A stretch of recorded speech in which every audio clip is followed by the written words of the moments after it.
नमस्ते and welcome to yet another episode of my channel Kathopakathan. आज होली है और आज की स्टोरी भी उनके बारे में ही है जिनके नाम पर होली त्योहार का नामकरण हुआ। मैं बात कर रहा हूँ होलिका की। होलिका असुरों के राजा हिरण्यकश्यप की बहन और प्रहलाद की बुआ थी।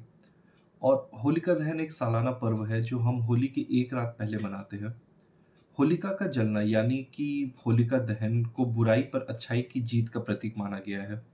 तो कौन है होलिका और क्या है उनकी स्टोरी? आइए जानते हैं। हिरण्यकश्यप जो असुरों के राजा थे, हमेशा के लिए अमर होना चाहते थे और इस इच्छा को पूरा करने के लिए उन्होंने कठोर तपस्या की और ब्रह्मदेव को खुश कर उनसे वरदान प्राप्त किया। उन्हें ब्रह्मदेव से 5 वरदान मिले। पहला, उनकी मृत्यु किसी भी ब्रह्मा द्वारा बनाए हुए मनुष्य से नहीं होगी। दूसरा, उनकी मृत्यु ना तो घर पे होगी और ना ही बाहर हो सकती है। तीसरा, वो ना तो दिन में मरेंगे और ना ही रात पे मरेंगे।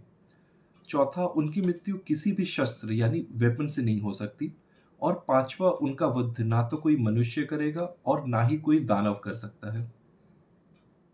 ये सारे वरदान पाने के बाद हिरण्यकश्यप खुद को सर्वशक्तिशाली समझने लगा और जो भी उन्हें भगवान के तुल्य या फिर भगवान का दर्जा ना देता, उन्हें वो कड़ी से कड़ी सजा देता था।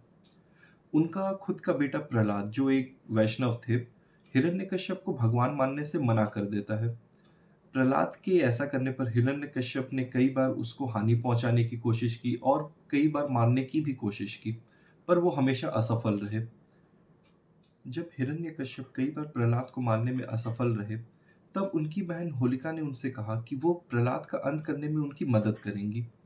अब विष्णु पुराण के अनुसार होलिका को वरदान मिला था कि अग्नि उनका किसी भी तरह से नुकसान या कोई भी हानि उन्हें नहीं पहुंचा सकता।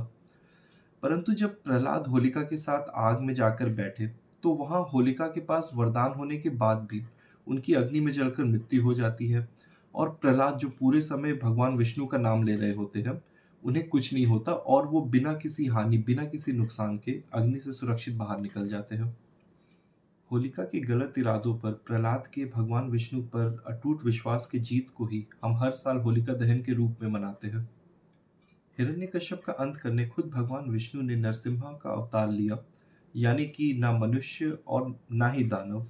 और शाम के समय, यानी कि ना ही दिन और ना ही रात में, हिरण्यकश्यप को उनके घर के दहलीज पर, यानी कि ना तो उनके घर के अंदर ना ही उनके घर के बाहर, अपने पंजों से उनका वध किया।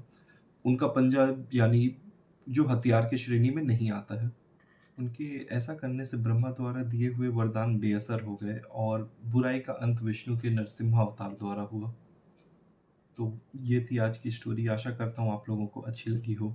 If you have any constructive feedback और suggestion, do let me know in the comment section. जल्दी मिलेंगे एक नई स्टोरी के साथ। तब तक के लिए नमस्ते and signing off for the day.